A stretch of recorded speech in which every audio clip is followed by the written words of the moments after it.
Eric Madison. Je travaille pour une société qui s'appelle Wigwam, qui a 4 entités, Xbranal et Xbransoft. Nous travaillons sur l'intelligence ambiante, sur la réalité augmentée, sur les agents intelligents et plein d'autres nouvelles technologies.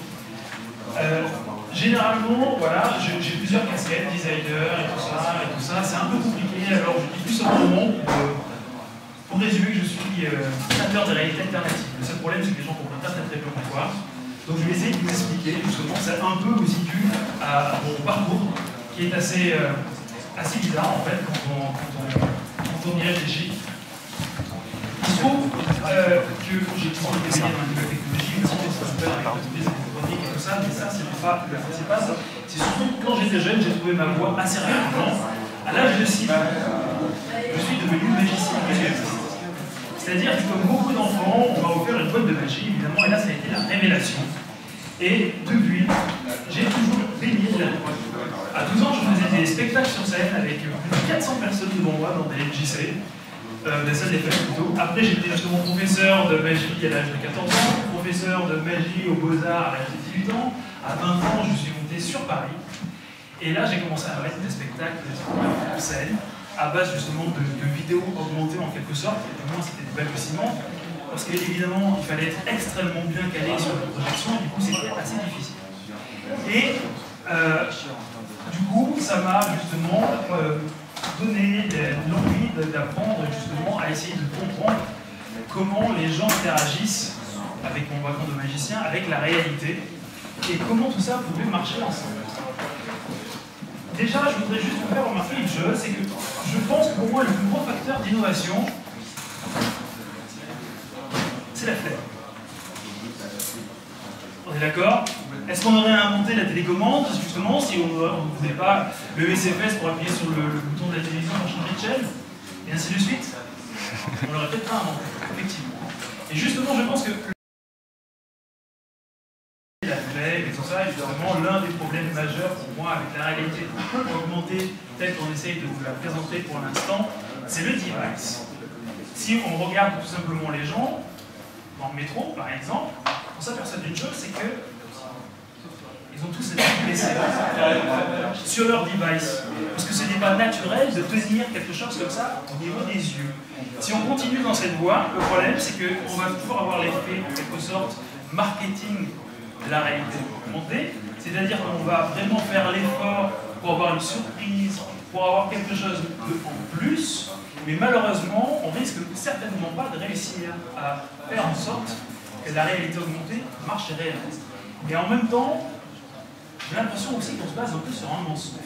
Quand on parle de réalité augmentée, est-ce que c'est réellement de la réalité augmentée? Pour vous, la réalité c'est quoi? A priori, c'est quelque chose de tangible que l'on peut toucher, avec lequel on peut interagir, on est d'accord. La réalité augmentée, pour l'instant, c'est juste en fait une réalité superposée finalement, au travers d'un écran. C'est-à-dire qu'on ne peut pas réellement interagir avec, on ne peut pas le toucher.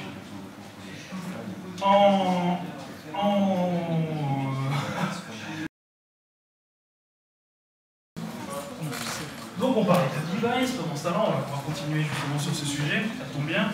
Donc pour l'instant nous avons un problème, comme je vous le disais, c'est qu'on est trop fainéant pour pouvoir utiliser un appareil comme ça, ou du moins on n'a pas encore trouvé l'usage qui permet réellement de l'utiliser dans ce contexte.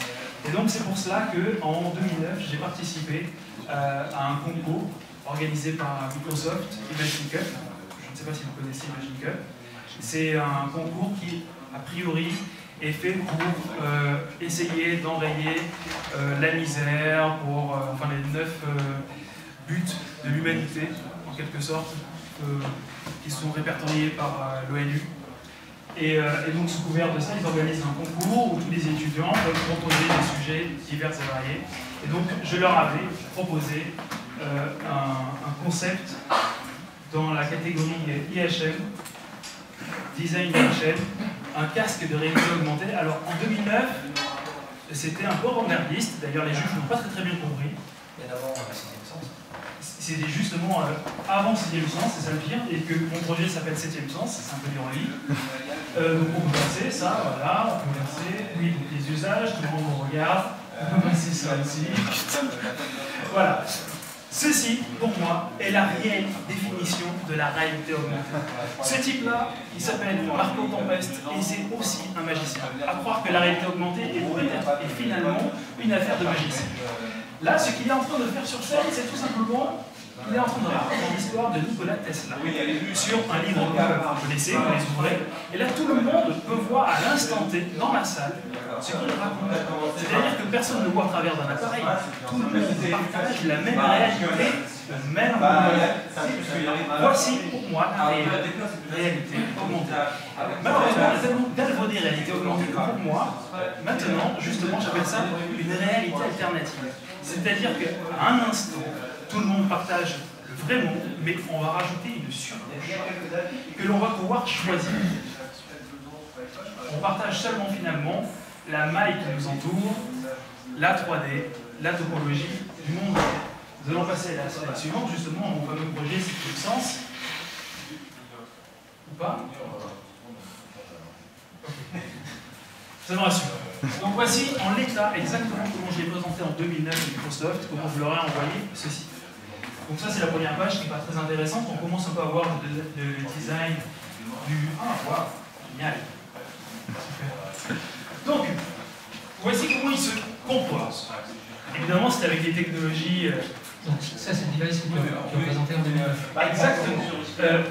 C'est à peu près au code, c'est-à-dire que je m'étais basé sur les composants de l'époque, des picoprojecteurs, donc a priori nous aurions deux picoprojecteurs de chaque côté, nous aurions deux caméras, deux micros de chaque côté aussi, ça c'est très important, batterie et tout ça.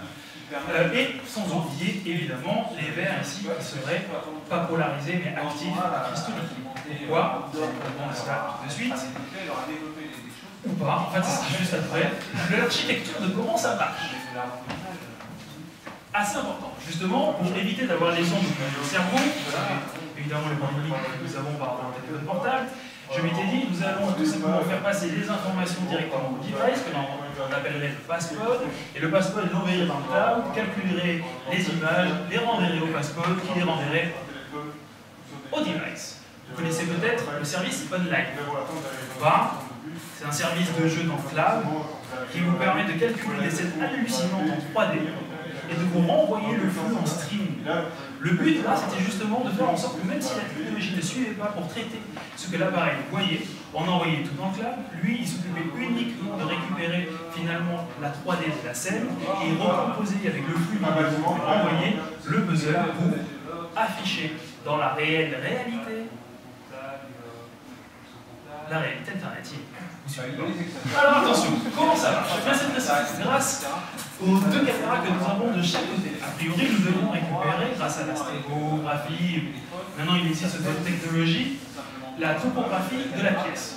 Grâce à cela, justement, on pourrait projeter sur ces surfaces des images directement. C'est-à-dire que là, ce sont des images qui sont projetées directement sur notre vraie réalité. Les images seraient anamorphosées, donc elles seraient déformées. Vous avez certainement vu sur internet justement ces peintures où vous avez quelqu'un qui est en train de marcher sur des chutes d'eau et tout ça, qui sont faits à la craie. On peut les voir que sous un certain angle.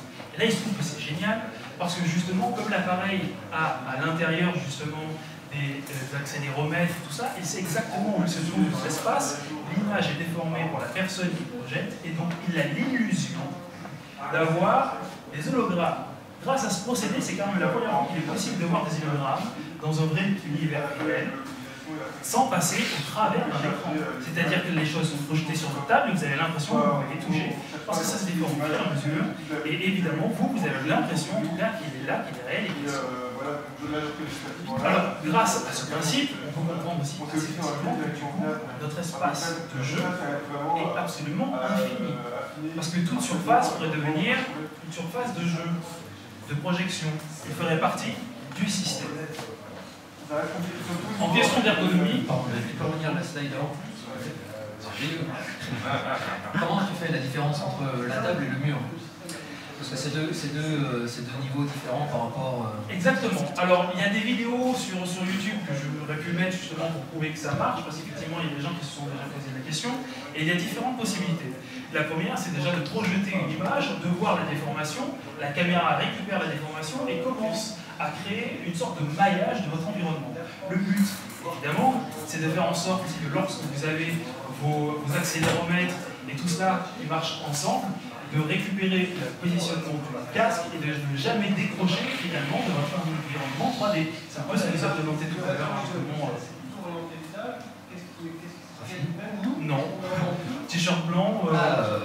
Jean-François. Oui, exactement, c'est ça. Justement, il y a une société qui maintenant le fait. Voilà. Vous pouvez poser des questions hein, si vous avez envie. À n'importe quel moment, c'est interactif. Vous pouvez couper, c'est des choses que vous ne comprenez pas, on peut. Oui, donc point de vue ergonomie, c'est là où ça devient fantastique. C'est-à-dire qu'on interagit réellement avec le monde numérique, parce que finalement, il s'adapte à votre environnement, il sort de l'écran. Personnellement, je crois vraiment que l'informatique de demain, elle n'est plus dans l'écran, elle est autour, elle est parmi nous, elle est pervasive, tout communique. Évidemment, même les objets internes. J'expliquerai après pourquoi. Non, je vais même l'expliquer maintenant. Justement, parce qu'à partir du moment où on comprend que grâce à ce procédé, on peut récupérer la topologie des objets qui vous entourent, savoir où ils se trouvent. On peut très bien se dire, voilà, tiens, j'ai une tasse, je récupère le manège de cette tasse, et maintenant il devient un élément numérique, évidemment, qui existe dans mon monde. Et je vais pouvoir, comme ça, lui linker, en quelque sorte, lui donner des attributs informatiques. Par exemple, je lui dis, tiens, cette tasse, tu vas me servir d'écran. C'est-à-dire qu'à chaque fois que cette tasse va rentrer dans mon champ de vision, je vais projeter dessus un écran.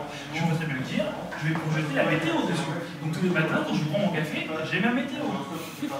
Par exemple. L'accessibilité, ça aussi c'était un point important. C'est quand même assez extraordinaire qu'on s'engouffre justement dans la communauté, dans son usage et tout ça, et qu'on ne pense pas aux gens qui ne peuvent pas tenir un téléphone dans la main. Pourquoi ils seraient coupés? Alors que justement, grâce à ce procédé, on pourrait au contraire les réouvrir au monde. Ils pourraient retrouver de l'autonomie pour pouvoir naviguer dans l'Internet, pour pouvoir naviguer dans le numérique. Comment? C'est très très simple, justement. Imaginons que nous projetons sur le mur une image fixe qui va rester collée jusqu'au mur et qu'en même temps, au centre de sa vision, on projette comme un pointeur de souris.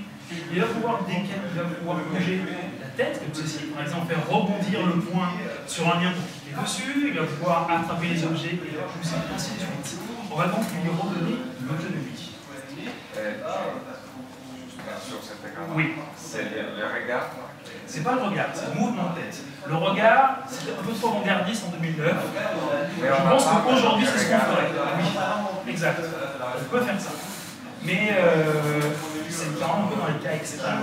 C'est-à-dire que là, on est vraiment dans un syndrome où il n'y a que des yeux qui bougent. Généralement, les tétraplégiques peuvent encore bouger la tête. Oui. Mais du coup, ça veut dire que dans ce cas-là, c'est de... Comment dire, faut... je sais pas si j'ai bien entendu, mais... Je pense savoir. Comment on peut dissocier les deux, étant donné que tu projettes avec le même point, c'est ça? Non, c'est puisque c'est la tête qui guide l'action qu'on veut faire par rapport à ce qui est projeté. C'est-à-dire qu'est-ce qu'il est, il est fixé à la tête, ou alors c'est quelque chose où justement c'est indépendamment plus... Mais bien sûr, parce que l'image est accrochée à l'environnement. Quand tu bouges, les accélérateurs compensent, recalculent l'image, en fait elle reste fixe. Ce qui fait qu'au final, c'est comme si tu accrochais un poster sur le mur, ce que tu projettes. Mais comme c'est toujours dans ton champ de vision, tu vois toujours ce poster.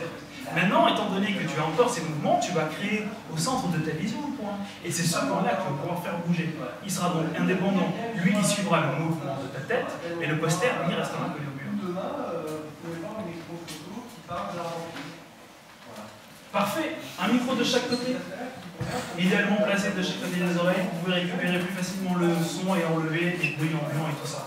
Pour la reconnaissance vocale, je pense que c'est mieux, et ça serait plutôt fantastique, parce que comme ça, justement, on sait qu'on va se diriger vers ça. Vous avez vu Siri, vous avez vu, peut-être pas vous avez vu les concurrents qui arrivent. L'un des meilleurs est NG, d'Expresssoft, comme la boîte où je travaille. Surtout jusqu'à ce que Apple accepte de le sortir enfin. Il marche mieux. Sans peur peut-être. T'as presque comme disait Yorick, il marche mieux que Siri. En français, oui, indubitablement. Donc ceci, alors cela permettrait surtout quelque chose d'assez rigolo, quelque part, toujours dans l'accessibilité. Imaginons qu'une personne qui ait ce casque pourrait récupérer les mouvements d'une personne qui signe en face. Vous avez certainement vu la Kinect depuis. Il y a des personnes qui travaillent sur ce sujet, récupérer les gestures et les traduire en phrases. Et bien grâce à ce device, on pourrait le faire. La personne en France qui ne connaît pas le langage des signes, justement, comment communiquer, c'est simple, elle parle, ça traduit, et on voit ce qu'elle dit sur son passeport. J'ai passé ce sujet, cette image, parce que c'était assez intéressant, le passeport. Et donc, en traduction instantanée, quand on récupère en flux, on va transformer en texte et on peut le traduire, on pourrait très bien imaginer que dans cet écosystème, tous les appareils fonctionneraient ensemble, et dès que je m'approche d'un étranger, je switcherai directement dans son langage. Et donc, j'aurai ce fameux sens de pouvoir discuter avec tout le monde. Ça, c'est un cas classique, mais là, ça deviendrait vraiment plutôt sympathique. C'est-à-dire qu'un simple bout de carton vous permettrait d'avoir tous les savoirs du monde connectés avec des tags. On pourrait projeter sur ce livre absolument tout. On pourrait donc retravailler ou reformater Internet pour qu'il s'adapte justement à ce genre de support. Évidemment, on peut interagir avec et tout ça. Et là, une des choses qui est assez importante, justement, pour revenir à la fameuse projection holographique, étant donné que si on prend les 45 degrés, on peut reprojeter des images anamorphosées et avoir l'illusion, encore une fois, de la 3D. Pour l'éducation, fantastique, merveilleux, plus de lignes de cartable aussi lourd que les élèves, évidemment, ils pourraient avoir juste comme ça l'appareil. Vous pourriez assister aussi à des conférences à l'autre bout du monde en temps réel, c'est-à-dire qu'une personne qui aurait ce casque, vous pourriez voir ce qu'il est en train de voir. Le prochain atelier de l'ERA Pro. Exactement, on pourrait y assister et en 3D. Une des choses qui est aussi intéressante, parce que c'est un peu aussi ce qu'on fait dans Microsoft, les agents intelligents, on pourrait enfin donner une âme aux agents, c'est-à-dire que comme Siri pour l'instant n'est qu'un téléphone pour les gens, bientôt Siri sera une personne parmi d'autres dans une assemblée. C'est-à-dire qu'elle pourrait être assise au premier rang et vous pourrez lui poser des questions. Vous voyez ? Et ça sera un autre device. Hein. Mais en gros, voilà ce qui serait possible d'imaginer. C'est-à-dire qu'à ce moment-là, on pourrait mixer encore d'autres choses et penser que l'intelligence artificielle pourrait s'incarner dans des représentations telles que celle-ci. Donc, vous avez bien compris le principe. Vous portez ça sur la tête et là, du coup, vous avez tous les sens, en quelque sorte. Vous pouvez partager ce que vous voyez. Vous pouvez enregistrer vos souvenirs, les revoir par la suite. Vous pouvez même justement apprendre des nouveaux skills, c'est-à-dire qu'on a fait des études, évidemment, et on s'est aperçu que lorsqu'on prenait la vision, comment on appelle ça? Pardon? Oui, c'est ça. Et c'est un nom, je crois, c'est subjective, merci. On apprenait plus facilement, justement, quand on faisait des choses un peu minutieuses. Voilà, c'est des choses que vous pouvez imaginer, on pourrait bien sûr voir des films 3D, on pourrait jouer avec tout et n'importe quoi, étant donné qu'il n'y a rien de réel, mais tout est projeté sur du réel, on redonnerait du sens aux objets directement et on pourrait le programmer. Et c'était le but quand même, justement, de Microsoft et Magic Cube, essayer de régler un problème, on était plutôt sur le développement durable, qui expliquait que grosso modo, avec un appareil comme celui-ci, on pourrait se passer de beaucoup de choses, étant donné que finalement, on le simulerait. On aurait une illusion. Alors je sais effectivement qu'on peut après avoir des débats sur et si on vit dans une illusion, je pense en discuter après. Et donc ça c'était la vidéo que je leur avais faite pour qu'ils comprennent à peu près de quoi on parle, justement, un cas d'utilisation, le casque, finalement comme si je le chaussais, voilà ce que je pourrais faire, mon environnement. Je pourrais projeter tout simplement mon univers numérique sur mon univers réel. Je n'aurais plus besoin d'ordinateur, vu que tout ça serait autour de moi. Je pourrais le customiser à l'envie. Je pourrais donc donner des nouvelles fonctions aux objets, créer de nouvelles physiques, avoir des hologrammes qui m'entourent. Et donc c'était ceci, par exemple, voilà. Le fameux livre, justement, augmenté avec tout le savoir du monde, le papier, temps réel. Finalement, ça serait tout simplement Internet, mais reformaté. Mettre son mobilier en place. Mettre son mobilier en place, oui, prendre ses cotes, voir ce que ça pourrait donner. Passer du irréel au réel, parce qu'il y a bien un moment quand même, il faut revenir à la réalité. Ikea livre directement ton meuble chez toi. Ikea livre directement ton meuble chez toi. Oui, c'est ça. Oui, bien sûr, on pourrait du coup voir justement avant d'acheter les meubles ce que ça pourrait donner chez soi. Ou même encore mieux, on pourrait projeter les meubles.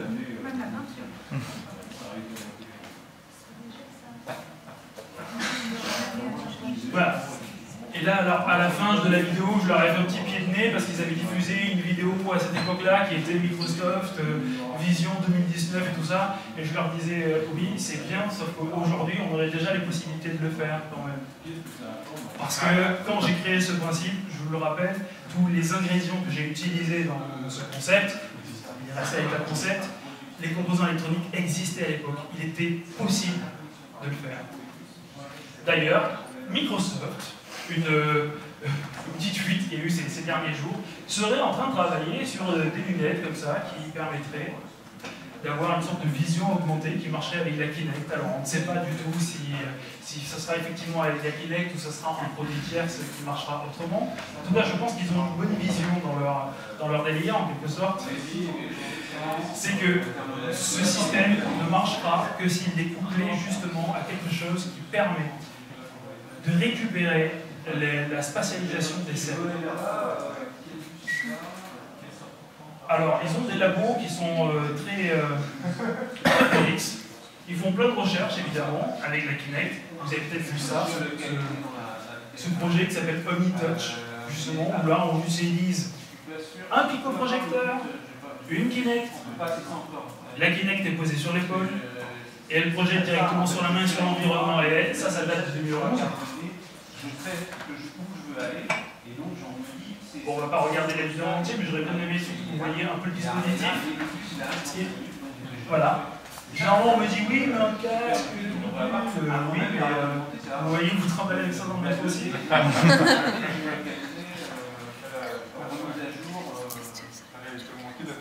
Donc, Google, justement, on en parlait tout à l'heure, avec leur vrai projet de fausse réalité augmentée.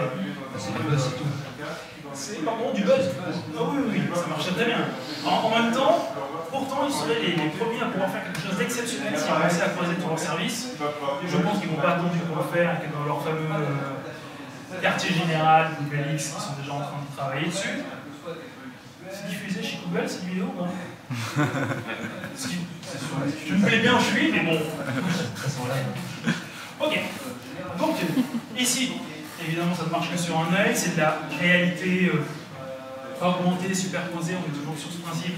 C'est-à-dire qu'on a l'information au niveau de l'œil, mais on pourrait très bien se balader avec une canne et un portable devant, ça serait pareil, quoi. On n'a toujours pas cette interaction avec des objets tangibles. Voilà. Pour moi, la réalité augmentée, c'est ça. C'est de pouvoir avoir quelque chose qui est augmenté, certes, mais de tangible.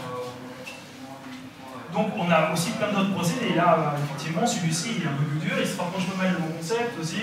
Là, on a carrément une multitude de caméras qui va essayer de recréer finalement une vue proche. Parce que le problème de ce genre de device, c'est que généralement, comme vous êtes suffisamment loin de ce que vous filmez à cause de la focale des caméras, l'image est déformée et vous n'avez pas l'impression d'être dans la réalité, vous avez juste l'impression d'être dans un jeu vidéo à la limite, mais pas dans la réalité. Parce que quand vous tendez la main, vous voyez bien que ce n'est pas la même distance que vous faites dans la réalité. Et c'est là où on s'aperçoit que finalement, VUSX arrive un peu proche de la réalité, c'est qu'avant il avait justement ça, des caméras directement posées sur les lunettes, et au final, il s'oriente vers des prototypes où on voit directement la réalité sur lesquelles on va surimposer quelque chose de 3D. Tout le monde, ça va être le sujet des années à venir. Sachant qu'on va faire un petit peu de prospective, quelles seront les prochaines étapes d'après vous? Bonne question. Je vois que ça passionne tout le monde, justement. L'aile bionique, sachez déjà que l'année prochaine, on va le tester en réalité. Alors évidemment, pour l'instant, on a des faibles résolutions, mais il faut comprendre que, quelque part, un jour, quand on pourra avoir en quelque sorte une meilleure vue parce qu'il existera des devices pour pouvoir s'implanter, est-ce qu'on va réfléchir réellement à ne pas se l'implanter aussi pour pouvoir après avoir accédé à d'autres informations? Oui? C'est possible. Mais ça, je pense que c'est des questions qu'il faudra aborder. Parce qu'elles arriveront aussi inéluctablement. Déjà, juste pour dire, c'est peut-être affreux, je ne sais pas si vous connaissez René Muline, qui fait souvent des TED, une femme fantastique qui est amputée des deux jambes Et elle court, elle fait des Jeux Olympiques et tout ça, et elle est plus performante qu'une valide, grâce justement à c'est pas ses implants, mais à ses prothèses. Donc la question, finalement, elle va arriver là, c'est, ok, je suis valide, une personne qui est augmentée va être plus performante que moi. Que dois-je faire? Rester en dessous ou être update?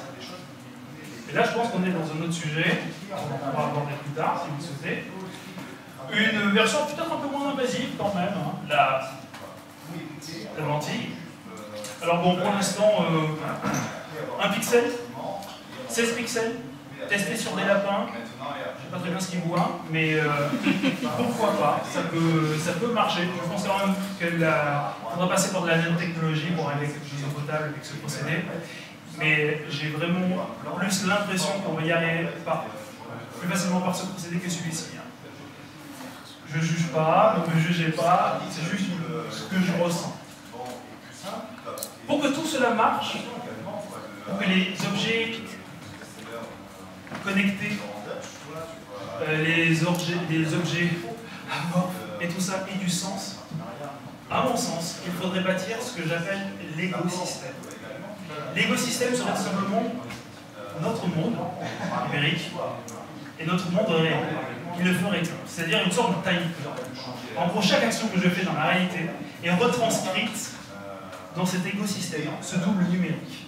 C'est un peu ce qu'on disait tout à l'heure, on va avoir des données, plein de données, constamment des données, mais il va falloir qu'elles soient hiérarchisées à un moment pour pouvoir la réutiliser. La meilleure des façons, c'est celle qu'on utilise déjà pour prendre la vidéo, finalement. On a un time code qui nous permet de repartir dans le passé, de revivre, de relire, et d'avoir les informations, justement, qui sont très bien tracées. Et je pense que c'est ce que nous allons devoir faire, c'est créer un time code spatio-temporel des actions et de la vie qui défile en général. C'est-à-dire que même les objets créeront un point dans ce maillage. Alors à quoi cela va servir? Voir après. En revanche, ce qu'il faut savoir, c'est que là, ça paraît peut-être être de la science-fiction. Pourtant, c'est déjà ce qu'on fait, quelque part. Sauf qu'on a, je ne pense pas encore trop pensé à faire converger tout ça. C'est-à-dire que Google s'évertue, même Apple, à faire des cartes. On récupère les structures 3D avec des photos satellites, et on pourra créer notre monde, notre double numérique. Après, on va peut-être bientôt pouvoir remplacer ce double numérique par des objets beaucoup plus hiérarchisés, en tout cas, plus réel, avec des vraies données, parce que là pour l'instant c'est juste la surface. Si on descend trop près, on va avoir une bouillie de pixels, une sorte de nuage. Donc on a déjà ce double numérique, ce fameux écosystème qui arrive. D'ailleurs, il faut savoir aussi qu'ils ont une technologie, plein de technologies Google.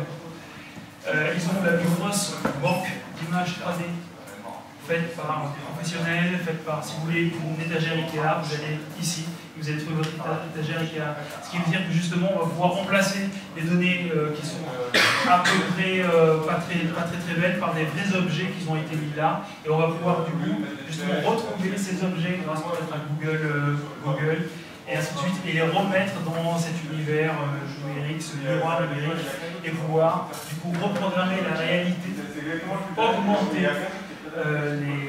l'utilité des choses. Je pense aussi que les drones vont jouer quelque chose de très important dans l'avenir, c'est-à-dire que ça va participer à créer cet écosystème, à faire en sorte que l'on récupère constamment tout ce qui se passe. Alors évidemment avec les questions que l'on pourrait se poser, c'est-à-dire que les gens, où qu'ils soient, on saura constamment où ils sont. Je voudrais juste quand même vous rappeler qu'à partir du moment où vous avez un portable dans votre poche, Google le sait déjà, si vous avez souscrit à Latitude, votre opérateur le sait déjà, si vous avez souscrit à un opérateur, je pense qu'on a comme tout le monde ici, on peut croiser ces données avec les cartes bancaires et les transactions que vous faites pour savoir si c'est vous qui portez votre téléphone portable à ce moment-là. C'est-à-dire que toutes ces données vont converger et vont créer un miroir de la réalité.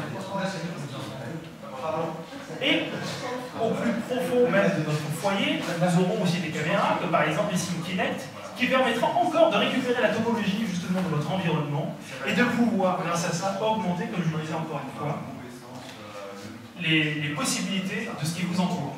Par exemple, dans les réalités alternatives que l'on pourrait créer, on aurait la réalité alpha, celle que l'on connaît, une réalité où justement nous allons avoir, moi, mon skin de ma réalité, c'est-à-dire que cette tasse, je veux qu'elle soit verte, pour vous elle sera rouge. Quand je marcherai dans la rue, je veux marcher sur du sable, peut-être que pour toi ça sera de l'herbe, toi ça sera des galets, peu importe. Nous allons pouvoir comme ça recustomiser tout ce qui nous entoure. Et après la question est, de va-t-on vivre finalement dans un jeu vidéo? L'autre question aussi, et qui est en mon sens assez importante, c'est que ce système permet justement de faire en sorte que les gens ne se coupent pas les uns des autres. En partageant une réalité commune, la vraie réalité, on vivra tous dans des mondes différents, mais ensemble. Voilà, c'est tout. Vous avez fait une vision comme ça, que vous verrez justement de comment ça se passera dans la... Ça ne marche pas. La vie ne se lance pas. Ce n'est pas grave. C'est un petit peu le film avec Bruce Willis, le clown.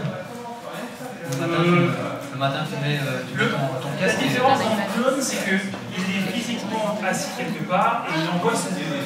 Là, vous vivrez finalement votre vraie vie, mais vous la verrez comme vous le souhaitez. Oui?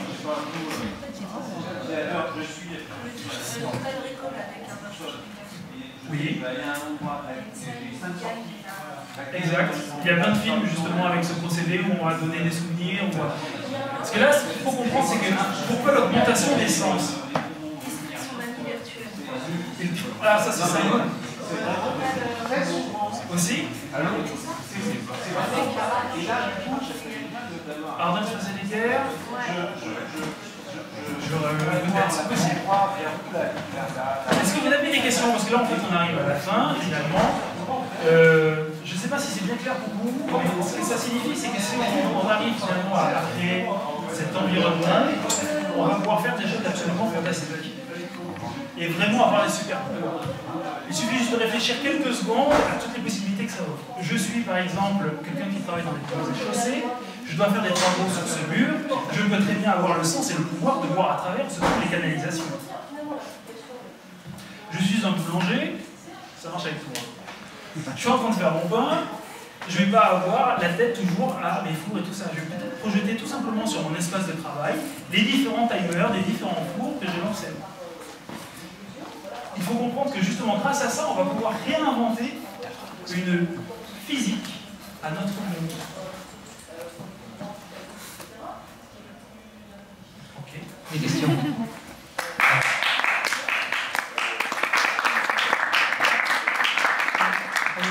Quelques questions? Allez, quelques questions. Donc pour en revenir tout à l'heure... Qu'est-ce que je prends, c'est ça? Pour en revenir tout à l'heure, on parlait d'environnement connecté, c'est tout à fait le sujet. C'est on mélange après ta réalité, elle sera augmentée par rapport à ce que tu as envie dans l'endroit où tu vas te situer en fonction de ce que tu voudras voir à ce moment-là. Le but, c'est surtout de faire en sorte que les objets soient connectés sans qu'ils soient réellement électronisés. Parce que, du coup, je veux pouvoir justement donner des nouveaux pouvoirs à ce qui m'entoure sans devoir le refabriquer ou quelque chose comme ça. Je pense que la tasse de thé est toute bête, mais c'est l'un des meilleurs exemples.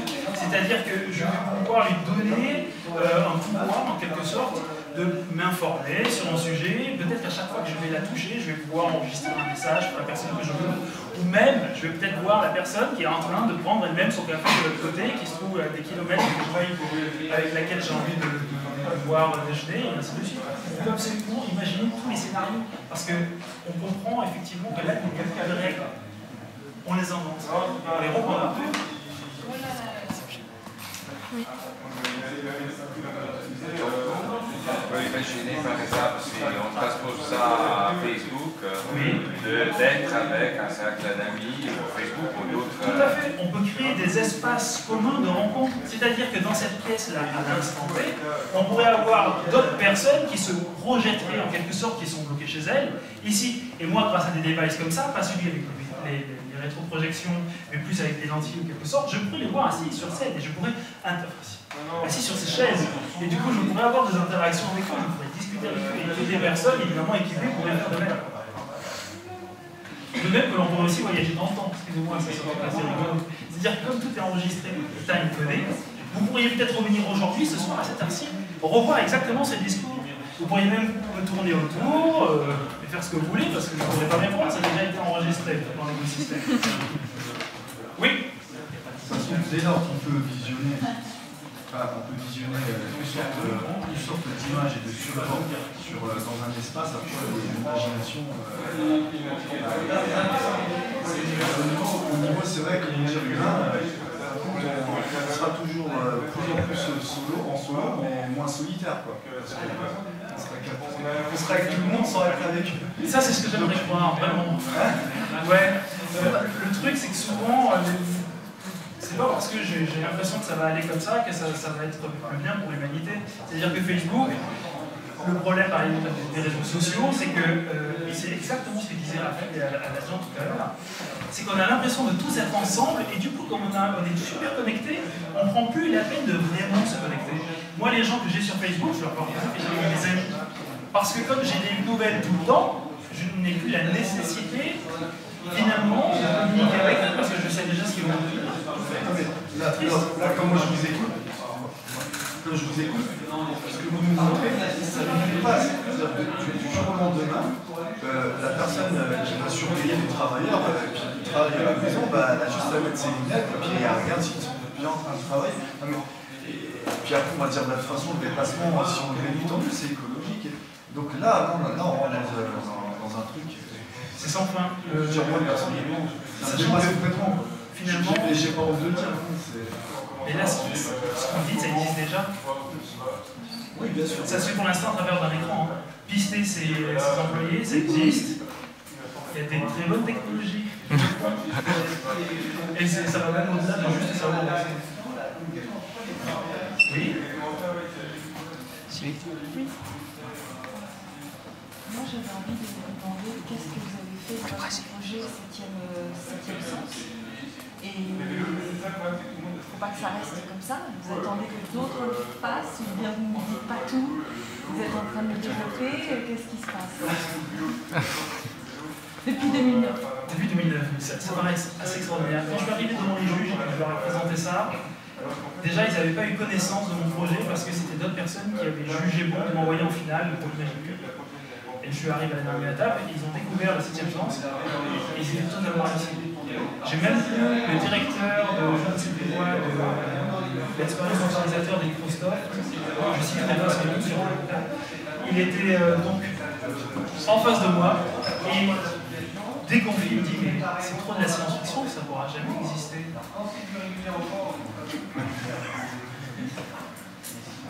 Du coup, quand on vous dit ça, quand c'est quelqu'un de super en plastique, parce que c'est Microsoft qui organise ça, qui vous dit ça comme ça, vous dites ok, c'est soit je comprends rien, je suis vraiment dans mes rêves, ou alors je suis en phase, mais trop projeté. Et ça viendra, le temps viendra, et j'attends. Voilà, ce soir, très bien, 4 ans plus tard, il fallait que ça arrive. Entre-temps, il y a plein de technologies, parce que finalement, tous les trucs qu'il y avait dans ce concept, j'aurais pu faire remonter à un... Ce qui est rigolo, c'est que tout ça est sorti en petits morceaux de partout. Il y avait plein de procédés qui étaient possibles, sauf que en France, il est difficile d'avoir des contacts qui vous permettent d'aller plus vite. J'avais un peu l'impression aussi que finalement, personne s'y intéressait, ce qui s'est passé jusqu'à présent. Maintenant, ça devient presque un sujet d'actualité, ça va le devenir de plus en plus, et ce projet, je l'avais dans les tiroirs en 2005, parce qu'avec mon passé de logiciel, justement, j'ai souvent tendance à inverser les processus. Et pour moi, justement, on ne devait pas être devant un écran, on devait être l'écran, donc finalement le projeter. Et c'est ce qui m'avait fait justement arriver à ce jeu. La technologie n'existait pas encore. En 2008, pico-projecteur et tout ça, je me suis dit, ça y est, c'est peut-être le moment justement que ça sorte. C'est arrivé, mais ça n'a pas été encore compris. Et ce qui m'a vraiment démoralisé, c'est que fin 2009, début 2010, le 6e sens sort. Fin 2009, Mystery sort un truc qui est en deçà de possibilités, c'est bien le concept. Et là, je me dis, c'est incroyable. À croire que quand une idée sort, il faut qu'elle sorte à plusieurs endroits, parce que finalement, c'est...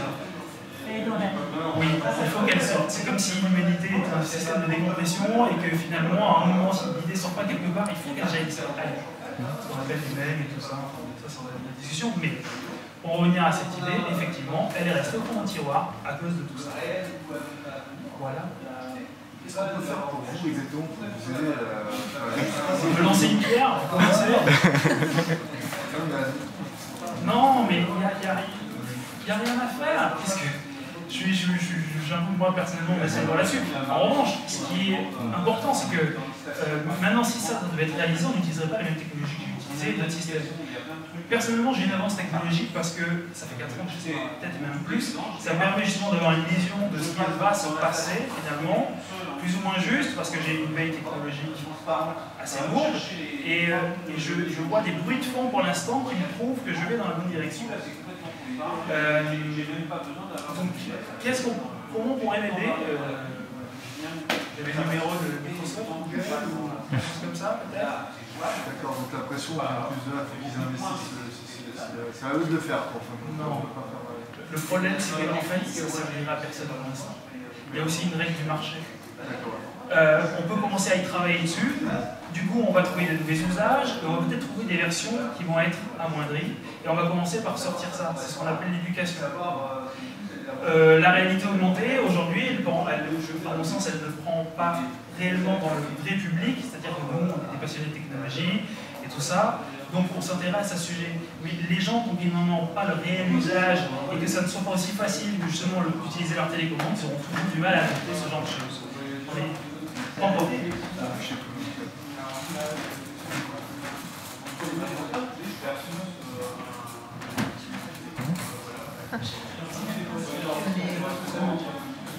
Les lunettes augmentées, finalement, aujourd'hui, elles sont très plus chères, elles sont entre 100 et 300 euros, une lunette très grande pour 200 euros. En fait, tant qu'il n'y a aucune industrie qui fait des applications qui marchent avec, ça ne servira à rien d'avoir des technologies, mais c'est un petit peu le principe. C'est ce que tu développes ton casque, au final, si personne derrière c'est pour ça qu'il faudrait un consensus entre tout le monde et qu'on crée ce fameux écosystème qui permettrait justement de faire converger tous ces efforts. Parce que la meilleure façon de faire quelque chose que tout le monde veut partager, c'est de se baser sur quelque chose que tout le monde partage déjà.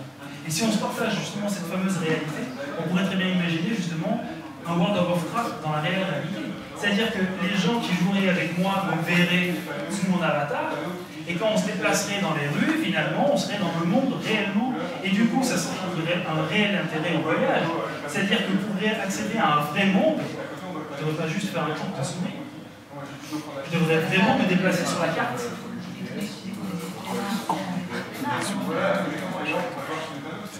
Oui, mais on est flemmard jusqu'à ce qu'il y ait de la gamification. Jusqu'à ce qu'il y ait de la gamification. Parce que... ça va forcément forcer les gens à aller à tel endroit. Parce que ça n'a été conçu. Et ça n'a pas été conçu pour ça, à mon sens.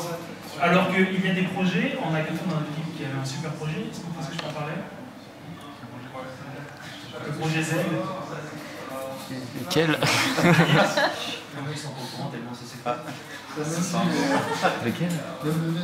Non, parce qu'en fait, justement, on peut imaginer vraiment des jeux.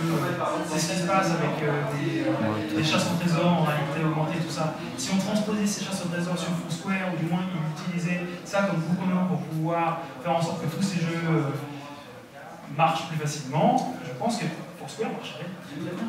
Sauf que l'intérêt pour l'instant, c'est encore une fois qu'il y a des early adopteurs qui l'utilisent, ou même d'ailleurs pour des obscures raisons, j'ai toujours pas compris, j'ai essayé.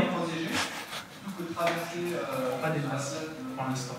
Peut-être qu'il y a un vrai intérêt, mais tant qu'il n'y aura pas ce côté. Justement, tant qu'il n'y aura pas ce côté, j'irai pas plus loin parce que.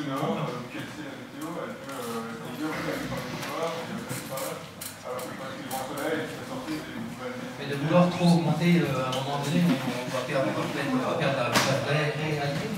On va être déconnecté de ce qui se passe ici, au lieu que ça soit noir, tout le monde va le voir bleu, jaune, et ça peut faire un peu peur. Et toujours amplifier le modèle du côté, je suis complètement déformé, il y aura plus de... Moi je trouve que ça fait peur quand même de vouloir trop vouloir augmenter la réalité, trop vouloir déformer la réalité. Juste, j'avoue, hein. Mais c'est un peu la logique.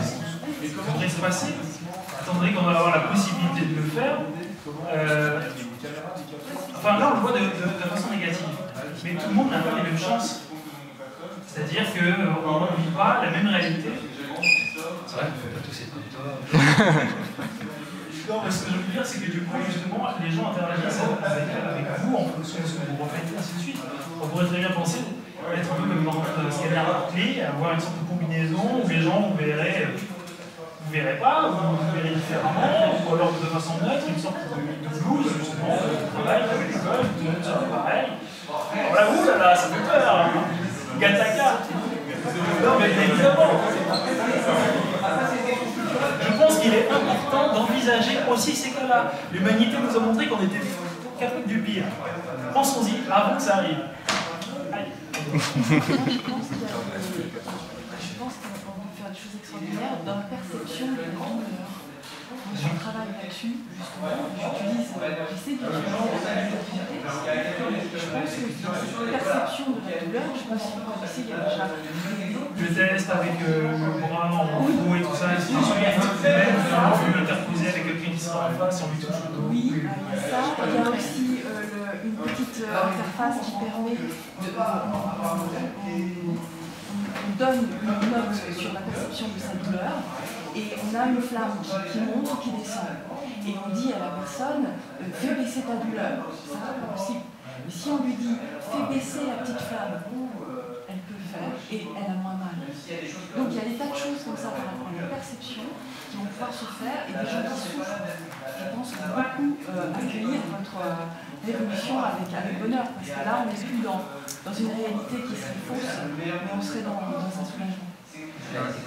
Justement, c'est un sujet qui m'intéresse extrêmement, la perception. Quand on est passé de magicien, j'ai fait de l'hypnose justement, j'ai étudié ça parce que...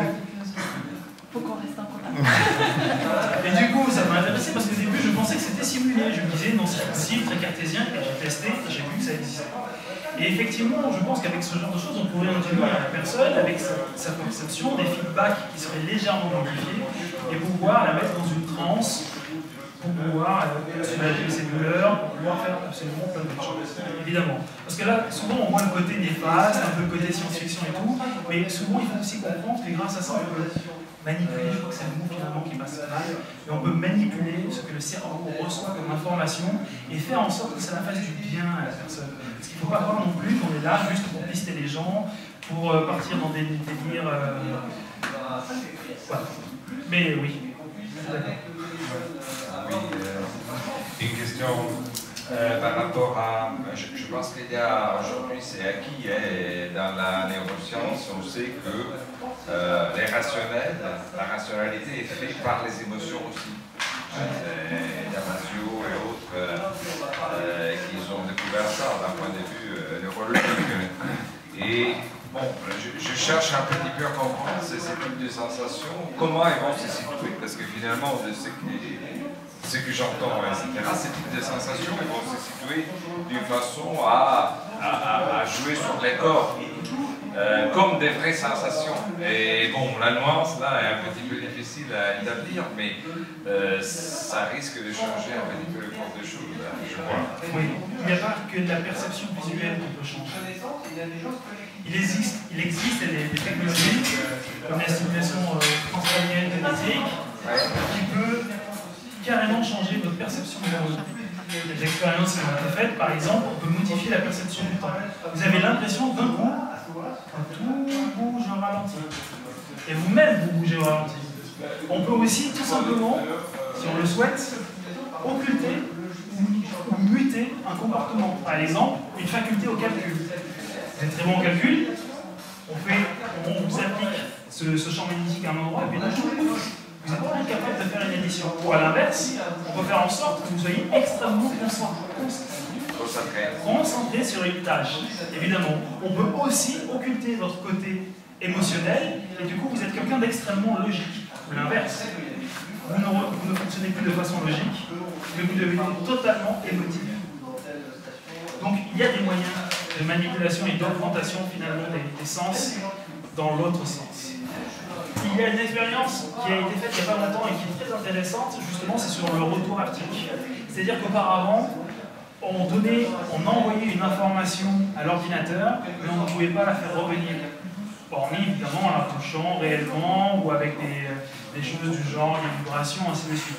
Là, avec une puce savamment implantée, on peut faire sentir à un singe, parce que évidemment c'est toujours sur les cas aux animaux qu'on teste ce genre de conneries, on peut lui faire sentir des choses différentes du bout des doigts. il va sentir. Alors là, l'expérience, je crois que c'était avec des assiettes qui étaient plus ou moins rugueuses, et le but c'était qu'à chaque fois, des assiettes virtuelles, qu'il les touche, et lorsqu'il sentait l'assiette la plus rugueuse, il avait une récompense. Assiette virtuelle. C'est-à-dire que pour lui, c'est totalement abstrait, les assiettes, et en plus virtuelles, et il avait la capacité de les sentir en passant la main dans les alors qu'elles n'existent pas. Imaginez si on couple ça à un PCI, enfin un casque justement comme le 7e sens, et là on peut effectivement vraiment rentrer dans des choses totalement folles. C'est la matrice. La matrice, oui, en quelque sorte. Justement. Que les gens justement aillent mieux, mais comme à chaque fois, on peut ne pas maîtriser, on peut ne pas tout maîtriser. Genre l'État prendrait le contrôle de ce système, non, et permettrait de changer la réalité des gens qui nous entourent avec... Non, mais oui et non, c'est envisagé aussi justement. Mais on peut faire du bien aux gens, on peut aussi leur faire du mal. Et c'est... je vais arrêter. C'est pareil par rapport à toutes ces données, il y aurait comme une police, on va dire, parce que là on a eu toutes les données partagées avec Internet, donc on suppose qu'il y aurait aussi une police qui gérerait un peu justement tous les problèmes qu'il pourrait y avoir, non? Enfin, oui, voilà. Avec la masse c'est la même logique. Il est très fortement probable que ce ne soit pas un humain qui gère tout ça. Skynet, on peut l'appeler Global Brain, on peut l'appeler ce que vous voulez, mais c'est juste, quand on comprend justement ce que ça représente, on comprend vite que la notion de chaque action créerait justement une répercussion dans l'écosystème et ainsi de suite.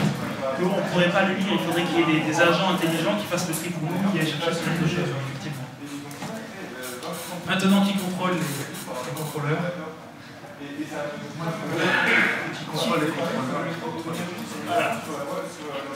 Tu disais tout à l'heure que les gens n'étaient pas prêts justement à adopter ces nouvelles technologies. Mais pour moi, c'est la technologie qui devrait être aujourd'hui. C'est-à-dire qu'il doit y avoir derrière des algos de calcul extrêmement puissants, même de l'intelligence artificielle. On n'en est pas prêt, c'est le domaine de la recherche. Et pour moi, quelque chose comme ça, je ne le vois pas avant 50, 100 ans. Je ne sais pas ce que tu en penses, mais... Je vais te répondre. Donc, Mayan Guez, qui est spécialiste en IA, intelligence artificielle, j'ai raison de poser cette question. Eh bien, je vais te dire qu'en fait, cette puissance de calcul, finalement, on l'a presque. Le seul problème, c'est qu'elle est très très mal dispatchée.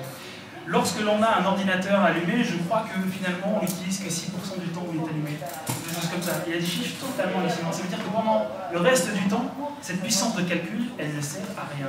Ton téléphone que tu as dans la poche, moi personnellement, j'ai un téléphone dual-core. Il ne sert à rien. C'est-à-dire que j'ai encore de la puissance de calcul dans ma poche qui ne sert à rien. Le jour où justement on créera une sorte de mèche de maillage entre tous ces appareils, on aura la puissance nécessaire à traiter toutes ces données. Et finalement, on va arriver à un moment où c'est le maillage de ces appareils qui va devenir une sorte de station de calcul pour redispatcher ces différentes réalités. Excusez-moi si vous avez l'impression que ça part un peu en live, mais c'est ce que je pense. Je suis tout à fait d'accord.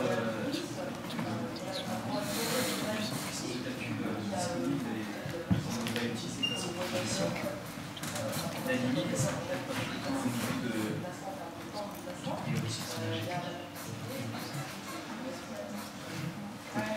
Est-ce que je continue dans la... Non, continue. C'est une question qui vient spontanément. C'est pas environnemental, c'est pas développement durable. Pour l'instant, non. L'énergie, on va en avoir. Il existe plein de solutions pour créer de l'énergie. Qu'on n'utilise pas encore évidemment, mais c'est comme le pétrole. Hein. Il existe des moteurs alternatifs, comme le moteur Stirling, incroyable, il suffit juste de l'énergie solaire pour faire tourner, par exemple. Vous avez ça sur Internet, je crois que vous allez halluciner. Sauf que tant qu'on n'aura pas utilisé effectivement certaines ressources, on n'en passera pas à d'autres. Et quand on sera réellement obligé, qu'on aura trouvé des usages aux appareils et qu'on sera obligé de continuer à les utiliser, dans ce cas-là, effectivement, l'énergie ne sera pas le problème. Ni pour les fabriquer. ça, c'est de faire économiser l'énergie.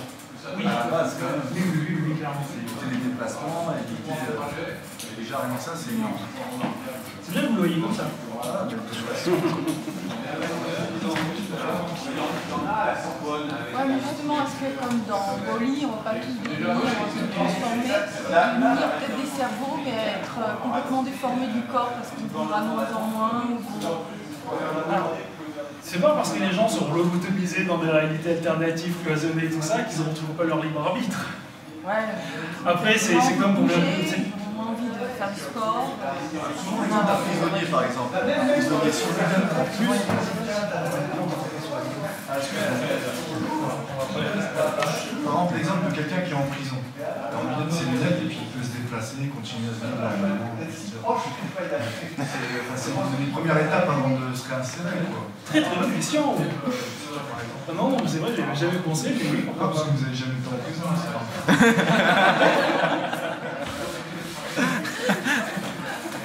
Vous êtes un magicien. Par contre, ce que je pourrais faire, du coup, c'est que je pourrais me projeter un tatouage dans le dos. Ce que je vais vous raconter, c'est donc l'augmentation de la réalité, c'est finalement d'imaginer je suis désolé, j'ai perdu mes mots. Ce monde qu'on va pouvoir aller fictionner finalement, qui ne va plus être réel et qu'on va nous-mêmes décider de la couleur des choses qui nous entourent, etc. On est dans de la fiction et finalement, est-ce qu'on n'est pas dans l'avenir de la télévision, du cinéma, de ce genre de choses? Il y a un lien quand même là qui se fait. Attendez. La question, elle se trouve à quel point ce monde virtuel qui va nous entourer dans ce que vous dites. Oui. Finalement, le cinéma, la télévision, c'est un monde virtuel. On raconte des histoires, on est dans une autre réalité. Oui. Voilà. Donc, est-ce qu'il n'y a pas des choses à faire avec toutes ces technologies comme étant l'avenir finalement? Parce qu'on parle de jeux vidéo souvent. Vous pourriez prendre votre café avec Arnold Schwarzenegger qui viendrait réciter sa scène dans votre salon. Le film se passerait là, ça serait un théâtre à un huis clos par exemple. Vous pourriez aussi simplement aller sur un lieu où justement il y aurait déjà eu une représentation et le revivre. Bon, c'est un peu absurde hein, parce qu'a priori, quand vous allez sur un spectacle, pour voir des vrais gens et tout ça. Mais pour quelque chose de unique, on pourrait revoir la répétition de Michael Jackson. Il est mort. Eh oui. Donc, Ouais, en fait, ça fait peur, t'as raison, ça fait peur. Et on pourrait ne plus mourir. Oula, là on rentre dans... Ah, mais c'est vrai. On a jusqu'à quelle heure?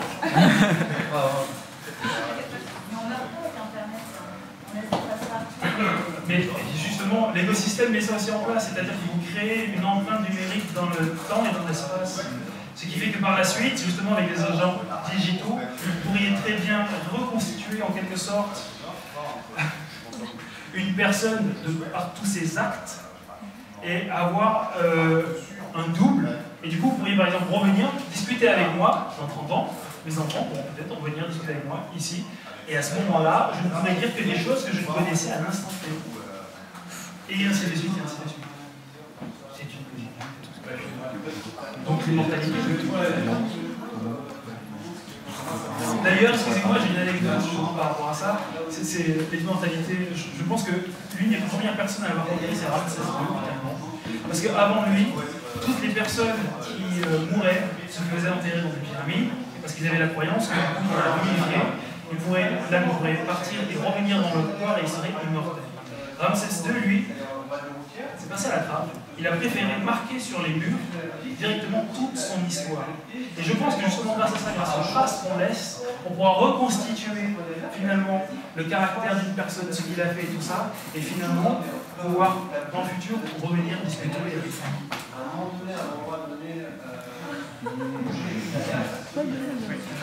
Juste une question, oui. On a parlé d'essence, mais on a très peu parlé en fait de nuit. Je crois qu'il y a plus. Excusez-moi. Ça fait partie des De magiciens. Louis. Oui, c'est une très très bonne question. De l'olfactif aussi. Oui. Alors, on a eu une session la dernière avec les gens de Clameur qui augmentent en fait l'environnement audio avec ils posent des bulles audio à des endroits, et en fait quand tu viens avec ton smartphone, quand tu passes dans cet endroit-là, tu entends les sons qui ont été enregistrés à cet endroit. Donc c'est une forme d'augmentation de... Mais vous voyez par exemple avec un système comme l'écosystème, je voudrais bien créer un super pouvoir, une réalité alternative où j'ai des super oreilles. Je fixe un point très intensément, tous les appareils autour capturent ce son et me le renvoient comme si je pouvais me concentrer et entendre ce qui se passe à un endroit précis. Ou même la même chose sur la vue. Hein. Évidemment, je peux faire des zooms, dans d'ubiquité, tout ça. On peut tout se permettre, alors allons-y. Oui. Mais c'est vrai que l'olfactif, on n'en entend pas trop parler. Pour le nez. Pour le nez, ben écoutez, parfois, vous prenez pas le métro aussi. Parfois, c'est bien de ne pas avoir de oui. Oui, le nez. Oui, mais je pense qu'on y arrivera plus. Hop, on y arrivera plus avec ça. Voilà. En manipulant directement la perception du cerveau. Voilà.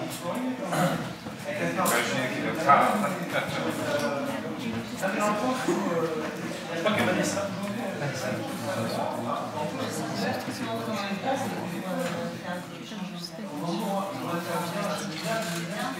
Et par exemple, Vincent Edouard, qui est spécialiste du chasse, qui travaille sur énormément de choses en lien avec la réglementée aussi, à faire des changements perceptifs, des hallucinations perceptives qui vont nous toucher. Et il y a plein de choses à faire aussi par la suite. Notamment, on peut croire dans le cerveau qui a une sphère, avec un appareil plat, qui a un matériel plus ou moins dur. Juste en changeant un petit peu la perception, on peut avancer la perception de notre réalité. Mais ça se fait souvent et généralement par une personne initiée. Je veux dire que là, je suis chez moi, je ne peux pas expérimenter ça tout seul. Il faut qu'il y ait une personne avec moi qui va pouvoir faire l'expérience, qui va pouvoir m'expliquer, ou pouvoir me guider. Ce genre d'appareil permet justement d'expérimenter sa réalité, selon ses désirs, et sans tierce personne. C'est-à-dire qu'en fait, on ne se pose même pas la question. C'est ça au final qui fait qu'une technologie s'adopte pas. C'est qu'elle se fusionne totalement avec ce qui existe. Et au final, on n'a même pas la sensation de l'utiliser. Par exemple, les expérimentations dans ce savoir, ce qu'il aime bien faire comme démonstration, c'est qu'il y a un rail, en fait, de bois sur un rail, deux aimants qui sont mis du mauvais sens, c'est quand on passe la main, ça fait l'effet d'une bosse et d'un creux. C'est vraiment un petit peu plus volume, en fait. Mais le cerveau, il voit une sphère, il voit une bosse, un creux, alors qu'en fait, c'est juste la force des deux aimants qui fait que le cerveau a une message comme une montée, une descente, là, par exemple, dans une cerveau, ce genre de choses. Après, il faut voir quelles applications on peut en faire, bien sûr, mais juste avec déjà les deux aimants, une force au deuxième, on peut faire quelque chose d'assez rigolo.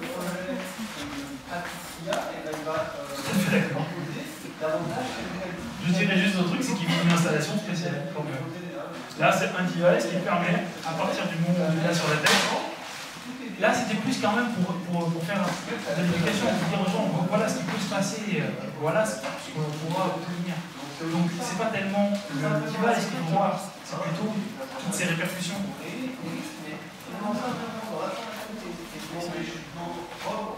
D'autres questions? Généralement, à ce moment-là, la salle se divise en trois catégories. Ceux qui veulent aller fumer, ceux qui n'osent pas se poser de questions, ceux qui veulent partir en courant.